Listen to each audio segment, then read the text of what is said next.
Hello. इस video में हम सिंपल हार्मोनिक मोशन की इक्वेशंस को डिराइव करेंगे और उसे समझेंगे।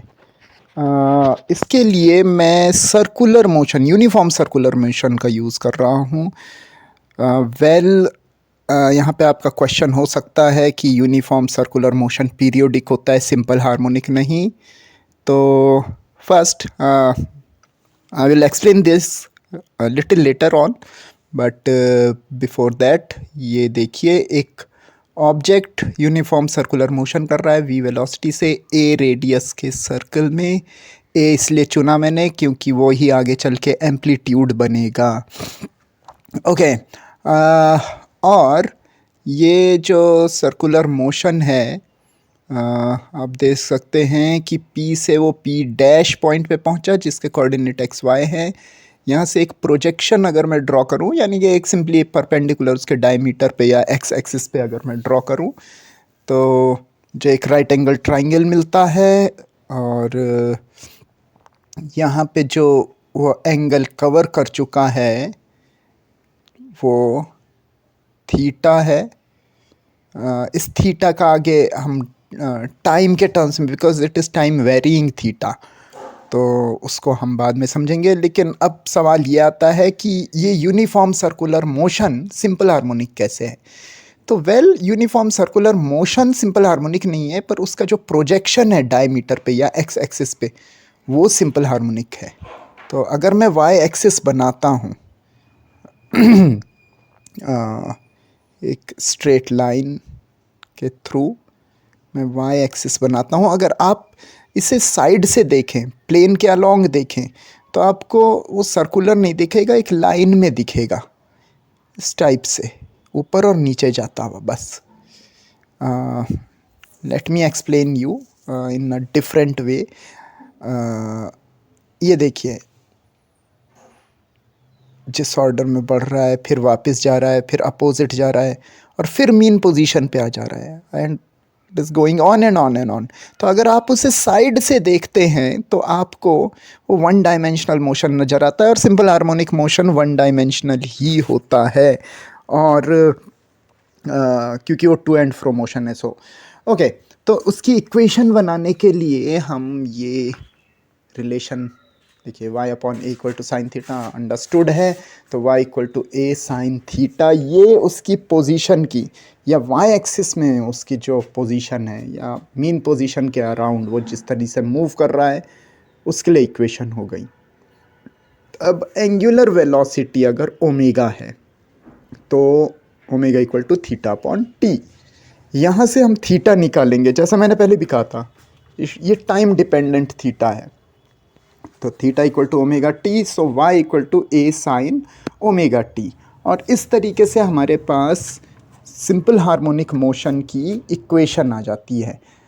बेशक ये हमने सर्कुलर मोशन का यूज़ करके निकाली है, बट ये सिंपल हार्मोनिक ही है क्योंकि हम उसके प्रोजेक्शन के बेसिस पे इसे निकाल रहे हैं। इससे पहले कि इस पे और डिस्कशन करूं, let's talk about velocity of particle. क्योंकि वो मूव कर रहा है तो उसकी जो लीनियर वेलोसिटी होगी, linear velocity of particle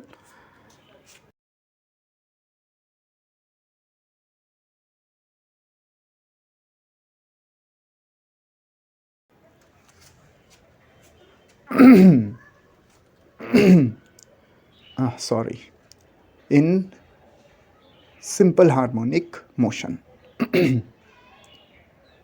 okay, alright, so simply हम इसे कैलकुलस के थ्रू निकालेंगे, डिफ्रेंशिएट कर देते हैं डिस्प्लेसमेंट को विद रिस्पेक्ट टू टाइम।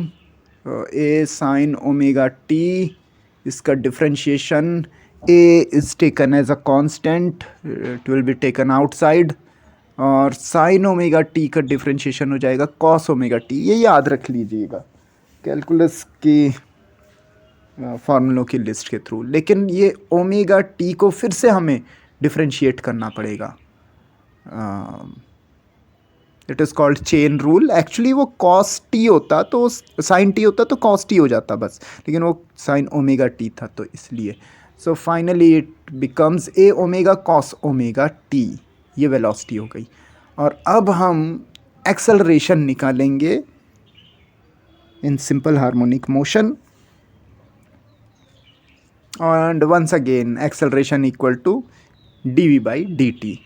सो जो ये वेलोसिटी का फॉर्मूला निकला था इसे हम फिर से डिफरेंशिएट करके निकाल लेंगे। All right, so here it is. तो देखिए A equal to A omega taken as constant और कॉस का differentiation minus sine omega T, and once again omega T का डिफरेंशिएशन।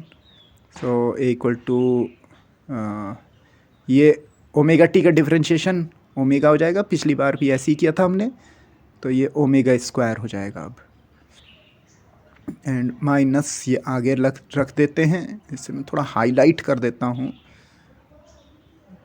ये इम्पॉर्टेंट पॉइंट है इसमें। Okay, sign omega T now. All right, अब हम इस पे लगने वाले फोर्स को, मतलब वो जो पार्टिकल है, सिंपल हार्मोनिक मोशन की डेफिनेशन में मैंने फोर्स का जिक्र किया था, तो force on particle in simple harmonic motion, और मैंने बताया था कि वो रीस्टोरिंग फोर्स है। तो लेट्स सी, तो F equal to m a में ए की वैल्यू पुट कर देते हैं, एम ए की value A omega square sine omega T, negative sine ये आगे रख देता हूँ। Okay, and you can see now, चलो वापस पीछे चलते हैं। मैं ये जो V का फॉर्मूला था इसमें थोड़ा सा चेंजेस कर रहा हूँ। Root of A square cos square omega t, इससे क्या मिलेगा? सो जो कॉस स्क्वायर ओमेगा टी है उसे हम लिख देंगे 1 minus sign square omega T, और ए स्क्वायर फिर अंदर मल्टीप्लाई कर देंगे, उससे क्या मिलेगा? Omega root A square minus a square sine square omega T, and see a sine omega t is y. तो एक्चुअली ये हमने इसलिए किया क्योंकि फर्स्ट थिंग कि y equal to A sine omega t situational है, और दूसरा टाइम वेरिंग है, तो उसे हमने y के टर्म्स में लिख दिया। अब इसी तरीके से एक्सेलरेशन के लिए भी कर देंगे, तो ए साइन ओमेगा टी की जगह y, and similarly for force we will write it minus m omega square y, and we know that restoring force is minus ky। तो इससे हमें पता चल रहा है कि k की वैल्यू जो कि f अपॉन y, मतलब डिस्प्लेसमेंट x होगा तो x, y है तो y, ये m ओमेगा स्क्वायर के बराबर होता है। ये भी याद रखना, बहुत जगह काम आएगा। आगे बढ़ें अगर, तो kinetic energy of particle in simple harmonic motion, तो काइनेटिक एनर्जी देखते हैं। तो वंस अगेन उसका जो ट्रेडिशनल फार्मूला ही है, well known formula, half M V square, V की जगह आप ओमेगा रूट ए square minus Y square put कर देंगे तो ओमेगा स्क्वायर हो जाएगा, रूट कैंसिल हो जाएगा, here it is. And similarly potential energy of particle in simple harmonic motion,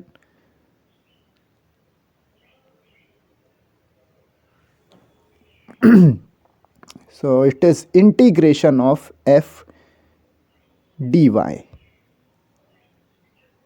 all right, so here it is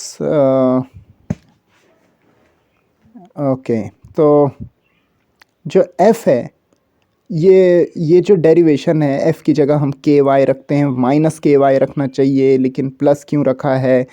this is very well explained in work energy power, तो I am not discussing it here. और इसका जब final जो निकलता है K Y D Y, और integrate करने के बाद K Y square by 2, and this is how it proceeds.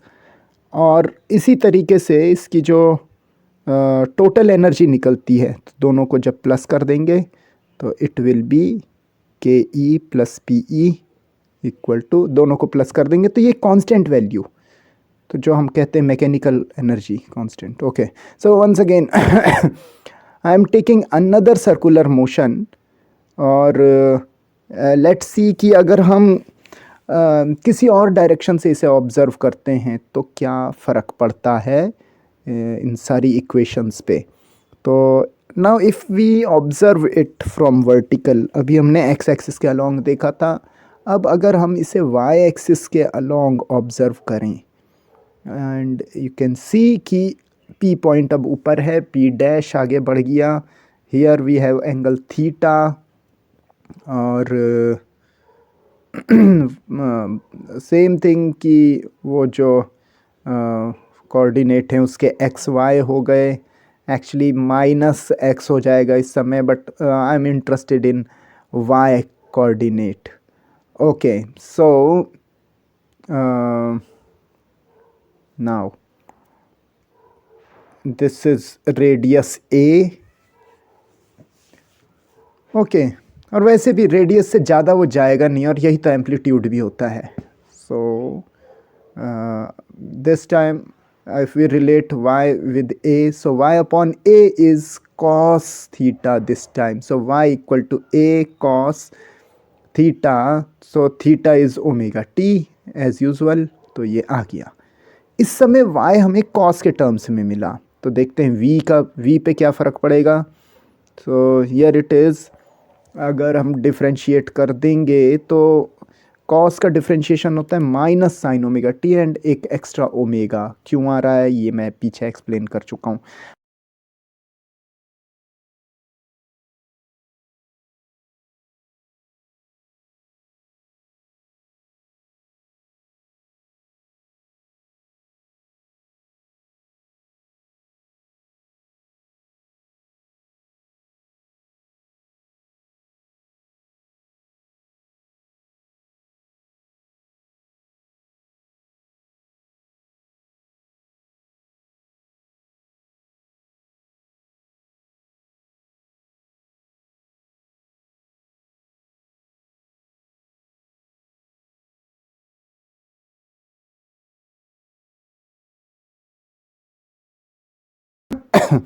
Acceleration A equal to D V by D T, इसे डिफ्रेंशिएट करेंगे will get this minus A sine omega T, so here it is minus A omega square हो जाएगा वो, and that will be cos omega T, और इसे हम कह सकते हैं equal to minus omega square Y. So once again acceleration is same as in previous case. तो ठीक है, लेट्स मूव। तो हम ये समझ गए कि इनके जो फॉर्म्स हैं, जो मेन फॉर्म हैं वाई के फॉर्म में, जो मेन डिस्प्लेसमेंट इक्वेशन है वो डिफरेंट हो सकती हैं, but finally acceleration will be same. Okay, so yt graph, vt graph, at graph, fy graph and ey graph। अगर y हम a sin ओमेगा t ले देते हैं तो v a omega cos omega t हो जाता है, acceleration minus a omega square sin omega t हो जाता है, और f हमें पता है minus m a omega square sin omega t हो गया, जिसे हम for the sake of simplicity minus के वाई लिख सकते हैं। सो here it is, इधर y और इधर t, so it is a sine function, so here we have time period t, क्योंकि हम ओमेगा जानते हैं angular velocity 2 pi by T. ये कैसे आया? क्योंकि ओमेगा होता है theta upon T for complete round, one complete round, theta is 2 pi and time is t। Here is amplitude a, this is important, सब में साइन या कॉस फंक्शन है बट एम्पलीट्यूड डिफरेंट है, ये की पॉइंट है इसका। अब देखिए वेलोसिटी टाइम ग्राफ में इधर वेलोसिटी, पहले एम्पलीट्यूड मार्क कर लेते हैं जो कि ए ओमेगा है। जाहिर सी बात है पिछले वाले ए के बराबर नहीं है, उससे कुछ बढ़ के है, इसीलिए वैसे यहाँ पे आपको ऑलमोस्ट सेम दिख रहा होगा, वो टाइम पीरियड सेम है बट एम्पलीट्यूड डिफरेंट है। And that's to it was cos function. अब ये साइन दोबारा से आ गया है, sine function, but this time it is with negative sign, and a omega square is its amplitude। Negative है इसलिए रिवर्स ऑर्डर में किया है। So amplitude is A omega square both sides. Okay, now for force, उसके लिए मैंने time के basis पे नहीं बनाया बल्कि वाई के बेसिस पे बनाया है, वही पूछा जाता है। टाइम के बेसिस पे आप खुद ट्राई कीजिए। Okay, so in this if y is positive then f is negative, and if y is negative f is positive। what does it mean? हमें पता है कि f डायरेक्टली प्रोपोर्शनल है y के with negative sign. Direct proportion का graph slant होता है, but remember क्योंकि नेगेटिव था इसलिए ये इस तरीके से किया। अब है एनर्जी और वाई के बीच का ग्राफ, तो काइनेटिक और पोटेंशियल एनर्जी के लिए एक कंबाइंड ग्राफ यहाँ पे बनाएंगे। There is E, kinetic energy का फॉर्मूला हमें पता है, it is half M omega square A square minus Y square. इससे हमें एक चीज़ पता चल रही है कि अगर वाई ज़ीरो है तो काइनेटिक एनर्जी मैक्सिमम होगी, और जब वाई ए है तो उस पर काइनेटिक एनर्जी ज़ीरो हो जाएगी। और ये एक क्वाड्रेटिक इक्वेशन है टू वेरिएबल्स की। ऑल राइट, सो ये एक पैराबोला को शो करेगी। जब एक में स्क्वायर हो दूसरे में नहीं हो, दो ऐसे वेरिएबल, तो पैराबोला को शो करते हैं। इसी तरीके से पोटेंशियल एनर्जी के लिए भी ग्राफ है। तो पोटेंशियल एनर्जी का formula there it is half M omega square और वाई स्क्वायर। अब वाई की वैल्यू जब वाई ज़ीरो है तो एनर्जी भी ज़ीरो हो जाएगी, और जब वाई ए है मैक्सिमम वैल्यू तो एनर्जी भी मैक्सिमम हो जाएगी। So there it is, once again parabolic. Okay, और ये मैकेनिकल एनर्जी हो गई, kinetic plus potential, which is constant. All right, now if we consider that y equal to a cos omega t, ये भी equation हो सकती है, तो इसके लिए ग्राफ्स पे क्या असर पड़ेगा? v हो जाएगा इसके लिए minus A omega sine omega T, और एक्सेलरेशन हो जाएगा इसके लिए minus omega square cos omega T. F change नहीं होगा, और इनफैक्ट काइनेटिक एनर्जी या पोटेंशियल एनर्जी भी चेंज नहीं होंगे। All right, so here it is, Y के लिए कॉस का ग्राफ बनाना है, एम्पलीट्यूड ए दे रखा है, तो there this will be the nature of the graph. Now for velocity, okay, for velocity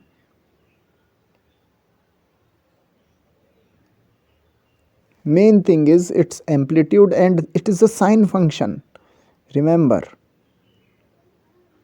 amplitude हो जाएगा ए ओमेगा, जो भी आगे दिख रहा है दैट इज एम्पलीट्यूड, और ये साइन फंक्शन है बट नेगेटिव, तो साइन फंक्शन उल्टे में बना लेंगे।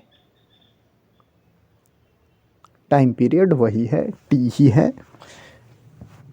ओके, एक्सेलरेशन के लिए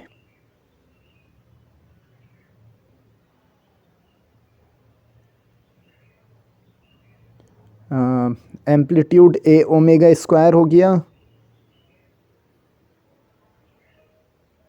और ये कॉस फंक्शन है बट विद नेगेटिव साइन, तो इन्वर्टेड कॉस फंक्शन बनेगा। Here it is.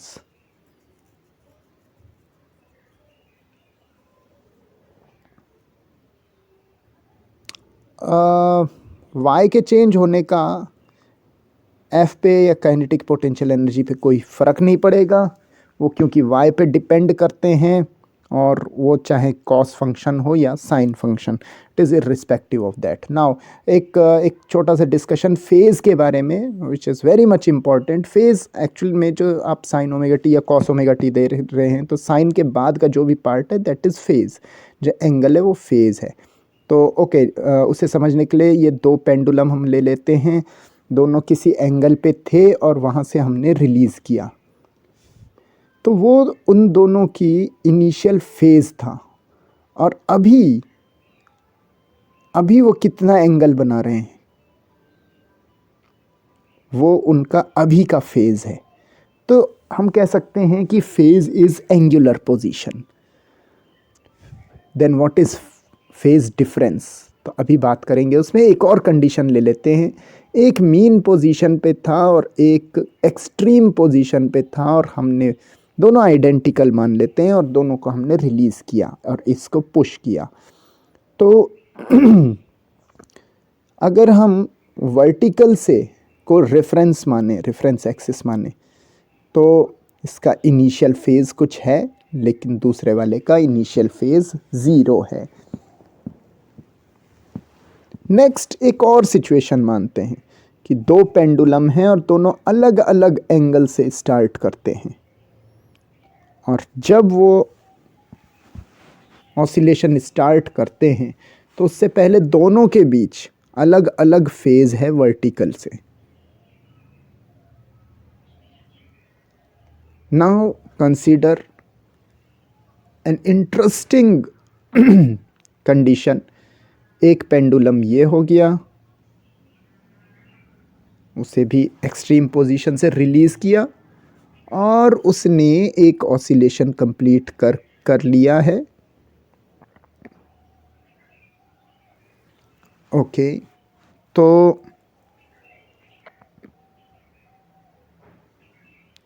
Here we go.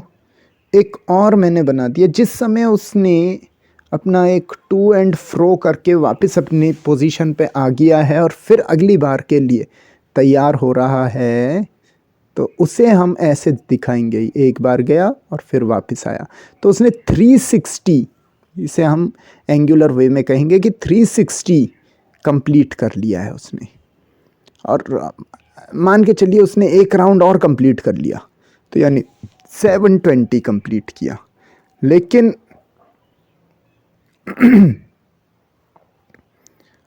All right, उतनी देर में दूसरे ने भी 360 किया और फिर जितना जितना एंगल उन्होंने बढ़ा दिया। तो यहाँ पे देखने में ऐसा लग रहा है कि इस इंस्टेंट पे दोनों के बीच में कोई फेज़ डिफरेंस नहीं है, बट दोनों के फेज़ अलग अलग हैं। दोनों के बीच में एक फेज़ डिफरेंस है यहाँ पे, जो 360 डिग्री का फेज़ डिफरेंस है। तो फेज़ का मतलब जब से मोशन स्टार्ट हुआ है तब से उसकी एंगुलर पोजीशन कितनी चेंज हुई है। तो इसी के बेसिस पे मैं एक बार फिर से सर्कुलर मोशन के प्रोजेक्शन के बेसिस पे एक बार फिर से सिंपल हार्मोनिक मोशन की इक्वेशन बनाऊंगा, एंड दिस टाइम एक फाई एंगल पे पार्टिकल पहले से ही है, ज़ीरो मोमेंट पे, ज़ीरो टाइम पे वो पार्टिकल पी पोजीशन पे था, और अब टी टाइम के बाद वो पी डैश पोजीशन पे पहुंच गया है। और इसमें जो उसने एंगल कवर किया है दैट इज़ ओमेगा टी, लेकिन जो रेफरेंस लाइन है हमारी एक्स एक्सिस, उससे उसका angle omega T plus phi है। तो इक्वेशन जो अब मॉडिफाई हो जाएगी that will be Y equal to A sine omega T plus phi, and that phi is called initial phase. हमारे ऑब्जर्व करने पे और टाइम स्टार्ट होने पे उसकी पोजीशन कहाँ पे थी। अगर मैं t इक्वल टू 0 रखता हूँ स्टार्टिंग में, तो y की वैल्यू a साइन फाई हो जाएगी। वो एक कांस्टेंट वैल्यू है, ज़ीरो टाइम में जब मोशन स्टार्ट हुआ पहले से उसकी कोई पोजीशन थी वाई एक्सिस पे, और टी की और वैल्यूज़ में फिर वो वैल्यू चेंज होती जाएगी। तो this is the concept of initial phase. And in the same way अगर उस पार्टिकल ने अपना मोशन पहले ही स्टार्ट कर दिया है, here is that P point phi angle पे, और यहाँ से उसने मोशन स्टार्ट किया और अब जाके वो पी डैश पॉइंट पे पहुँच गई है, and its coordinate X Y. So और ये एंगल जो पी रेफरेंस लाइन थी वहाँ से यहाँ तक ओमेगा टी है, और radius A. So this time हम वाई एक्स एक्सिस की जो बेस लाइन है उससे वाई मेज़र करेंगे, तो Y will be A sign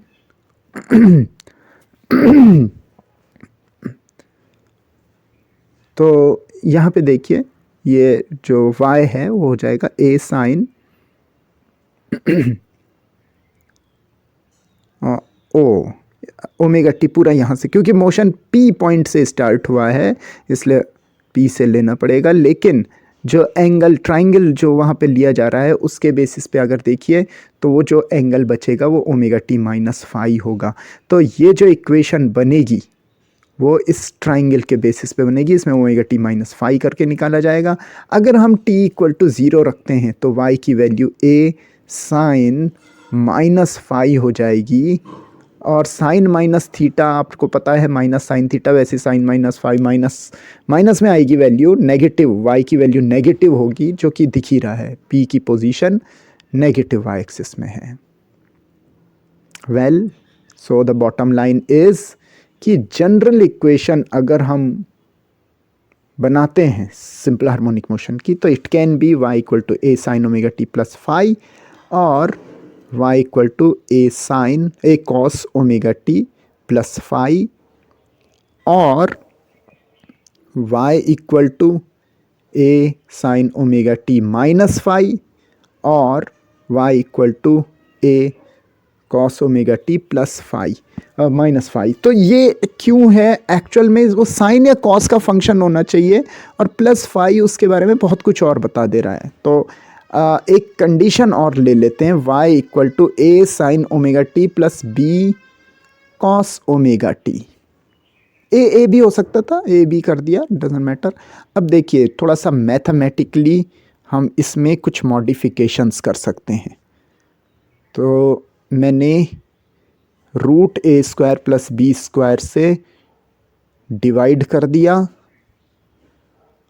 और पूरी इक्वेशन को मल्टीप्लाई भी कर दिया।